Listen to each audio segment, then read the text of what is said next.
Vamos a resolver un problema de una inducción pura. Una inducción es una bobina y si decimos pura no tiene resistencia. Vamos a tener aquí pues la tensión en la bobina, V sub L, y la bobina tiene una autoinducción que es el valor que determina una bobina, que en este caso vamos a ponerle pues por ejemplo 60 milihenrios. Los henrios es una medida muy grande y entonces utilizamos los mili, que es 10 a la menos 3. Y de tensión, pues vamos a poner aquí un generador, pues lo mismo, 230 voltios y 50 hercios. Ese es nuestro generador, entonces vamos a tener una corriente en este circuito, sale del generador en este sentido, corriente, y vamos a calcular primeramente la corriente. Entonces, apartado A, corriente.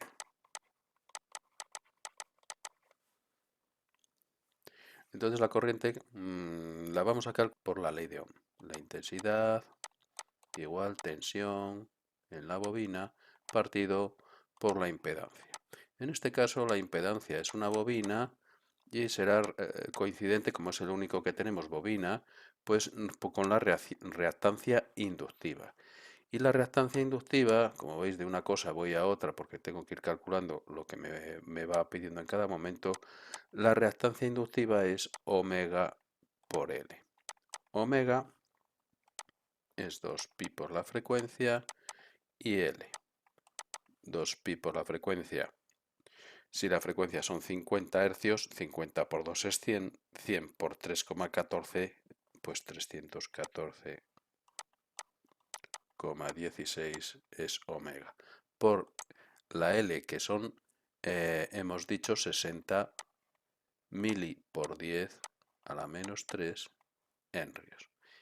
Y eso ya me da una reactancia, vamos a poner aquí la reactancia inductiva, de 18,85 ohmios. Al ser una bobina, pues la reactancia es perpendicular en los ejes de coordenadas y tiene un ángulo de más 90 grados. Más 90 grados. Ese es el desfase que tiene el phi de la bobina, 90 grados.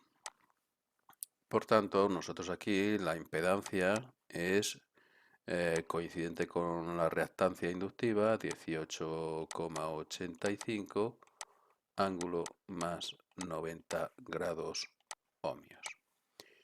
Si venimos aquí a la corriente es 230 voltios y la impedancia, los 18,85 y más 90 grados.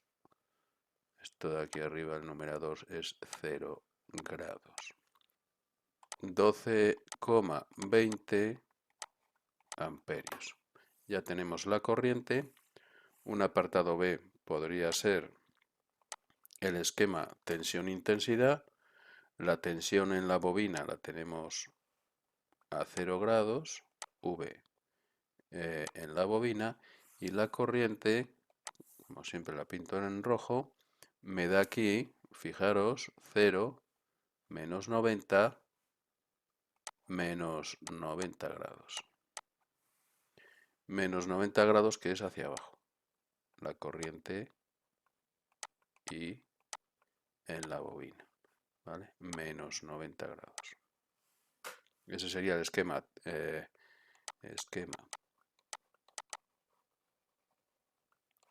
Tensión, intensidad. Y ahora lo que nos quedaría por calcular, pues vamos a ponerlo ya en naranja. Las potencias, un apartado C, potencia activa, V por I, por el coseno de phi. De phi, que en este caso es el de la bobina. 230 por 12,20 amperios y por el coseno de 90 grados, que es el phi de la bobina. Eso lo podemos poner aquí, phi de la bobina, el phi del circuito, 90 grados. Y esto 0, porque el coseno de 90 es 0, por tanto le vamos a poner aquí una flecha diciendo que esta parte de aquí es 0 y al multiplicarse con lo demás me da 0 vatios. Pasamos al cálculo de la Q, la potencia reactiva, P la potencia activa, Q la potencia reactiva, V por I por el seno de phi de la bobina. 230 por 12,20 y por el seno de 90 grados, que es 1. Y por tanto aquí de resultado son 2806 voltiamperios reactivos. Lo que nos queda por calcular es la potencia aparente, y la potencia aparente es V por I. 230 por 12,20. 2806, pero ya no son voltioamperios reactivos porque es potencia aparente, se mide en voltioamperios.